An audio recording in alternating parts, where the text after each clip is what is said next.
প্রিয় দর্শক, যারা আমরা ইসলাম ধর্ম অনুসারী তাদের প্রত্যেকেরই ইনহেরিটেন্স বা উত্তরাধিকার আইন সম্পর্কে জানা দরকার। যে জমির উত্তরাধিকার কারা কারা, মৃত ব্যক্তির ওয়ারিশ বা উত্তরাধিকার গণদের মধ্যে কিভাবে সম্পত্তি বন্টন করা হয়, ওয়ারিশ গণ বা উত্তরাধিকার গণ কে কতটুকু সম্পত্তি পায় ইত্যাদি। প্রিয় দর্শক, আমরা মোটামুটি সবাই পারিবারিকভাবে জমি জমা বন্টন বা উত্তরাধিকারের বিষয়ে জেনে থাকি। তাই উত্তরাধিকার শব্দটি আমাদের কাছে নতুন নয় এবং উত্তরাধিকার সম্পর্কে জানতে আমাদের খারাপ লাগারও কথা নয়। প্রিয় দর্শক, চলুন আজকে এই ল্যান্ড ইনহেরিটেন্স পর্ব 1 এর মাধ্যমে জমির উত্তরাধিকার কারা কারা এই বিষয়ে জানি। প্রিয় দর্শক, আপনি যদি আমার এই চ্যানেলে নতুন দর্শক হয়ে থাকেন তাহলে অবশ্যই চ্যানেলটি সাবস্ক্রাইব করে দিবেন।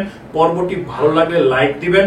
পর্ব থেকে যদি আপনি কিছু শিখতে পেরে থাকেন তাহলে অবশ্যই পর্বটি শেয়ার করে অন্যদেরও শেখার সুযোগ করে দিবেন। প্রিয় দর্শক, চলুন তাহলে এখন আমরা মূল বিষয়ে যাই।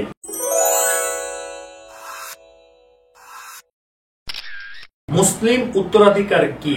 ইসলাম ধর্ম অনুযায়ী কোন মুসলমান মারা গেলে তার রেখে যাওয়া সম্পত্তি কাদের মধ্যে কিভাবে বন্টন হবে সেই সম্পর্কিত বিধানকে মুসলিম উত্তরাধিকার বা ফারায়েজ বলা হয়। এই মুসলিম উত্তরাধিকারটি কয়েকটি উৎস থেকে সৃষ্টি হয়েছে।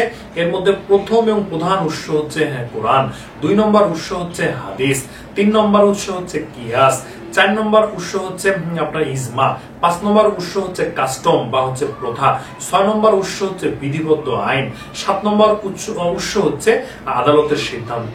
এই যে 7টি উৎসের কথা আমি বলেছি, প্রথম কোরআন, হাদিস, ইজমা, কিয়াস, আপনার কাস্টম, বিধিবদ্ধ আইন এবং হচ্ছে উচ্চ আদালতের সিদ্ধান্ত বা আদালতের সিদ্ধান্ত, এই সকল উৎস থেকে এই মুসলিম আপনার উত্তরাধিকারটি উৎপত্তি হয়েছে। মৃত ব্যক্তির উত্তরাধিকার কারা? ইসলামে মৃত ব্যক্তির উত্তরাধিকারের ক্ষেত্রে 2টি শ্রেণী রয়েছে। প্রথম শ্রেণী হচ্ছে অংশীদার বা শেয়ারা, দ্বিতীয় শ্রেণী হচ্ছে অবশিষ্ট ভোগী বা আসাবা। এই যে প্রথম শ্রেণী আছে অংশীদার বা শেয়ারা, এই প্রথম শ্রেণীর মধ্যে 12 জন ওয়ারিশের কথা মুসলিম আইনে বলা আছে। 1 নম্বর হচ্ছে স্বামী, 2 নম্বর হচ্ছে স্ত্রী, 3 নম্বর হচ্ছে বাবা, 4 নম্বর হচ্ছে মা, 5 নম্বর হচ্ছে দাদা, 6 নম্বর হচ্ছে দাদি, 7 নম্বর হচ্ছে বোন, 8 নম্বর হচ্ছে কন্যা, 9 নম্বর হচ্ছে ছেলের ঘরের কন্যা, 10 নম্বর হচ্ছে বই মাত্রের বোন, 11 নম্বর হচ্ছে বই পিত্রের ভাই, 12 নম্বর হচ্ছে বই পিত্রের হচ্ছে বোন।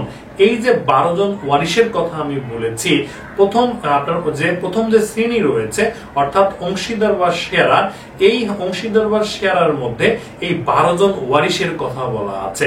এই 12 জন ওয়ারিশের মধ্যে 5 জন ওয়ারিশ বা অংশীদারকে বঞ্চিত করার আইনগত কোনো সুযোগ নাই। যে 5 জন ওয়ারিশ বা অংশীদার অবশ্যই মৃত ব্যক্তির সম্পত্তি পাবে, সেই 5 জন হলো, 1 হচ্ছে স্বামী, 2 হচ্ছে স্ত্রী, 3 হচ্ছে বাবা, 4 হচ্ছে মা, 5 হচ্ছে কন্যা। এই যে 5 জন ওয়ারিশ বা অংশীদারের কথা আমি বলেছি, এই 5 জন ওয়ারিশ বা অংশীদারকে বঞ্চিত করার কোনো সুযোগ নাই।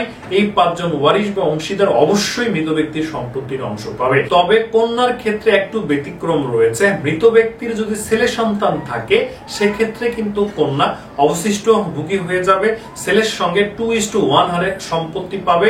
আর মৃত ব্যক্তির যদি কোনো ছেলে সন্তান না থাকে সেক্ষেত্রে কিন্তু কন্যা অবশ্যই নির্দিষ্ট পরিমাণ সম্পত্তি পাবে। সেটি হচ্ছে যদি শুধুমাত্র মৃত ব্যক্তির একজন কন্যা হয় সেক্ষেত্রে মোট সম্পত্তির অর্ধেক সে একজন কন্যা একেই পাবে। আর যদি মৃত ব্যক্তির একাধিক কন্যা হয়, কোনো ছেলে সন্তান না থাকে, সেক্ষেত্রে মোট সম্পত্তির 3/2 ভাগ এই যে একাধিক কন্যা আছে তারা পাবে, তারা সেটি সমানভাবে আপনার বন্টন করে নেবে। দ্বিতীয় শ্রেণীতে রয়েছে আসাবা বা অবশিষ্ট ভোগী। আর এই আসাবা বা অবশিষ্ট ভোগীর প্রথম শ্রেণী রয়েছে মৃত ব্যক্তির ছেলে এবং মেয়ে। মৃত ব্যক্তির ছেলে এবং মেয়ে কিন্তু আসাবা বা অবশিষ্ট ভোগী হয়ে থাকে। আপনার প্রশ্ন হতে পারে যে ছেলে মেয়ে কি অবশিষ্ট ভোগী হয় বা আসাবা হয়? প্রিয় দর্শক, অবশ্যই মৃত ব্যক্তির ছেলে মেয়ে আসাবা বা অবশিষ্ট ভোগী হিসেবেই সম্পত্তি পায়। আমি যদি উদাহরণ দিয়ে বলি তাহলে হয়তো আপনাদের জন্য বুঝতে একটু সহজ হবে। সেটি হচ্ছে, ধরুন কোনো ব্যক্তি মারা গিয়েছে, সেই ব্যক্তি মারা যাওয়ার সময় তার এক স্ত্রী রেখে গিয়েছে, এক মা রেখে গিয়েছে এবং এক ছেলে এক মেয়ে রেখে গিয়েছে, তাহলে ওই মৃত ব্যক্তির যে সম্পত্তি থাকবে সেই সম্পত্তির মধ্যে হতে যারা কোরআনিক শেয়ার, যাদেরকে বঞ্চিত করার সুযোগ নাই, যেমন পূর্বে আমি বলেছি যে মৃত ব্যক্তির স্ত্রী বা মৃত ব্যক্তির মা এরা কিন্তু অংশ পাবেই, তাহলে মৃত ব্যক্তির যে মা আছে তাদের নির্দিষ্ট পরিমাণ অংশ সেটি তাকে দিয়ে দিতে হবে এবং মৃত ব্যক্তির যেটি স্ত্রী রয়েছে তার যে নির্দিষ্ট পরিমাণ অংশ সেটিও তাকে দিয়ে দিতে হবে। অর্থাৎ তাহলে মৃত ব্যক্তির স্ত্রী এবং মৃত ব্যক্তির মাতাকে নির্দিষ্ট পরিমাণ অংশ অনুযায়ী সম্পত্তি দেওয়ার পরে যে সম্পত্তিটি থাকবে সেই সম্পত্তি মৃত ব্যক্তির যে ছেলে মেয়ে আছে বা একজন বা দুইজন বা তিনজন, সেই ছেলে মেয়েগণ 2:1 ভাবে বন্টন করে নিবে। প্রিয় দর্শক, তাই মৃত ব্যক্তির ছেলে মেয়ে আসাবা বা অবশিষ্ট ভোগীর প্রথম সিরিয়ালে রয়েছে। আসাবার দ্বিতীয় পর্যায়ে আছে মৃত ব্যক্তির বাবা ও মৃত ব্যক্তির দাদা। আসাবার তৃতীয় পর্যায়ে রয়েছে আপনার মৃত ব্যক্তির বাবার বংশধর। মৃত ব্যক্তির বাবার বংশধর কে কে?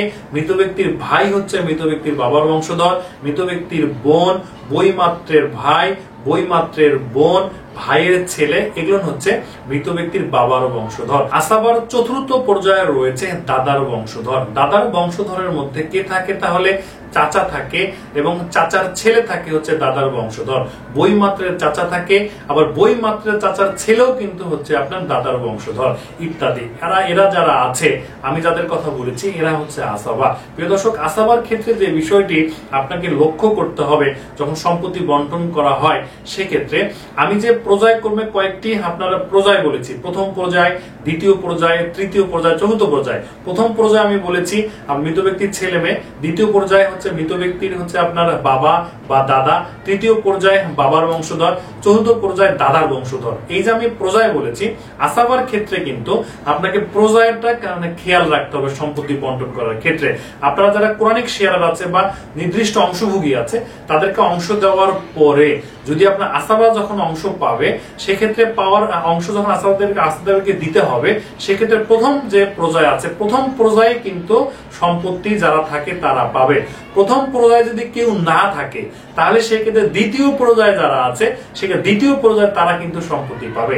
এখন দেখা গেল প্রথম পর্যায়েরও কেউ নাই, দ্বিতীয় পর্যায়েরও কেউ নাই, সেক্ষেত্রে তৃতীয় পর্যায়ে যারা আছে বাবার বংশধর, যে মৃত ব্যক্তির ভাই, মৃত ব্যক্তির বোন সহ অন্যান্য যারা আছে, তারা সম্পত্তি পাবে। এখন দেখা গেল যে আসাবার প্রথম পর্যায়ে, দ্বিতীয় পর্যায়ে, তৃতীয় পর্যায়ে কেউ নাই, সেক্ষেত্রে চতুর্থ পর্যায়ে আপনার দাদার যে বংশধর আছে, যেমন চাচা সহ অন্যান্য যারা আছে, তারা কিন্তু সম্পত্তি পাবে। আসাবার ক্ষেত্রে সম্পত্তি বন্টন করার ক্ষেত্রে আপনার হচ্ছে প্রথম আসাবা সেকেন্ড বা তৃতীয় বা চতুর্থ আসাবাদের কিন্তু বঞ্চিত করবে। প্রথম আসাবা যদি থাকে, সেক্ষেত্রে দ্বিতীয়, তৃতীয়, চতুর্থ আসাবার সিরিয়ালে আসার আইনগত কোনো সুযোগ নাই বা আসা যাবে না। প্রথম আসাবাই কিন্তু সম্পত্তি আপনার পেয়ে যাবে। এই ল্যান্ড ইনহেরিটেন্স পর্ব 1 এর মাধ্যমে জমির উত্তরাধিকার কারা কারা, এই বিষয়ে আলোচনা করলাম। পরবর্তীতে আমরা ল্যান্ড ইনহেরিটেন্স পর্ব 2 এর মাধ্যমে জমির উত্তরাধিকারগণ কে কতটুকু সম্পত্তি পায় সেই বিষয় নিয়ে আলোচনা করব। আমি পর্যায়ক্রমে পরবর্তীতে ল্যান্ড ইনহেরিটেন্স পর্ব 2টি আপলোড করব, সেটিও আপনারা চ্যানেল থেকে দেখে নেবেন। প্রিয় দর্শক, পর্বটি এখানেই শেষ করলাম। পর্বটি ভালো লাগলে অবশ্যই লাইক দিবেন, আপনার মূল্যবান মতামত অবশ্যই কমেন্টে লিখবেন। ভালো থাকবেন, আইন জানবেন, আইন মানবেন, ঝামেলামুক্ত জীবনযাপন করবেন। কথা হবে পরবর্তী পর্বতে। সে পর্যন্ত সুস্থ থাকবেন। আল্লাহ হাফেজ।